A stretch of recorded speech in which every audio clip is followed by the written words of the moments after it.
গতকাল রাজ্য সরকারের তরফ থেকে প্রকাশ করা হয়েছিল অন্নপূর্ণা ভাণ্ডার প্রকল্পের ফর্ম। 13টি পাতা রয়েছে তাতে। ইতিমধ্যে অফিসিয়াল ওয়েবসাইটেও প্রকাশ করা হয়েছে সেই ফর্ম। তবে তাতে আবেদনকারী থেকে শুরু করে তার পরিবারের প্রত্যেকটি সদস্যের পুঙ্খানুপুঙ্খ তথ্য চাওয়া হয়েছে। কোনো ভুল করলেই বাতিল হবে আবেদন। এমনকি ফর্মের শেষে পরিবার বলতে কী বোঝানো হয়েছে তাও উল্লেখ করা হয়েছে। আবেদনের সময় মাথায় রাখতে হবে বিষয়গুলি।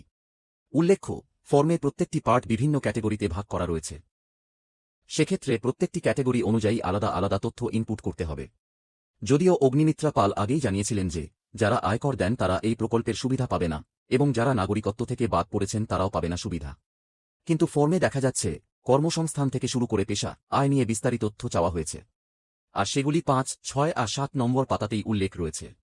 তবে তাড়াহুড়ো করে কোনো ভুল করলেই হতে পারে সমস্যা। এমনকি সরকারি বা বেসরকারি কোনো গুরুত্বপূর্ণ আবেদনের ক্ষেত্রে ভুল তথ্য দিলেও আইনি গ্যারাকলে পড়তে হতে পারে। যদি আপনি কোনো তথ্য ভুল প্রদান করেন, বিশেষ করে আয়ের ক্ষেত্রে, তাহলে আবেদনটি তাৎক্ষণিকভাবে বাতিল হয়ে যাবে।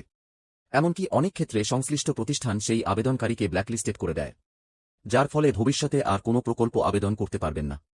বিশেষ করে এই 5, 6 এবং 7 নম্বর পাতাতে আয় সংক্রান্ত তথ্য চাওয়া হয়েছে। সেক্ষেত্রে অবশ্যই সঠিক তথ্য দেওয়া বাধ্যতামূলক। পাশাপাশি ফর্মের শেষে এমনিতেই ডিক্লারেশন উল্লেখ করা রয়েছে। লেখা রয়েছে, আমি এই মর্মে ঘোষণা করছি, উপরে সমস্ত তথ্য আমার জ্ঞান এবং বিশ্বাস অনুযায়ী সত্য আর প্রযোজ্য ক্ষেত্রেই আমি সমস্ত তথ্য প্রদান করেছি এবং উপরের উল্লেখিত কোনো মানদণ্ড আমি বাদ দিইনি। আমি অবগত যে আমার প্রদত্ত কোনো রকম তথ্য মিথ্যা প্রমাণিত হলে আমার সামাজিক সুরক্ষা সংক্রান্ত সুবিধা বন্ধ হয়ে যেতে পারে। তাই বোঝা যাচ্ছে, যদি কোনো ভুল তথ্য আবেদন ফর্মে দিয়ে থাকেন, তাহলে ভবিষ্যতে আইনি সমস্যায় পড়তে হতে পারে। এমনকি কোনো প্রকল্পেও আর সুযোগ নাও পেতে পারেন। তাই আবেদন করার সময় অবশ্যই বিষয়গুলো মাথায় রাখার চেষ্টা করুন। ভিডিওটি ভালো লাগলে চ্যানেলটি সাবস্ক্রাইব করুন। ধন্যবাদ।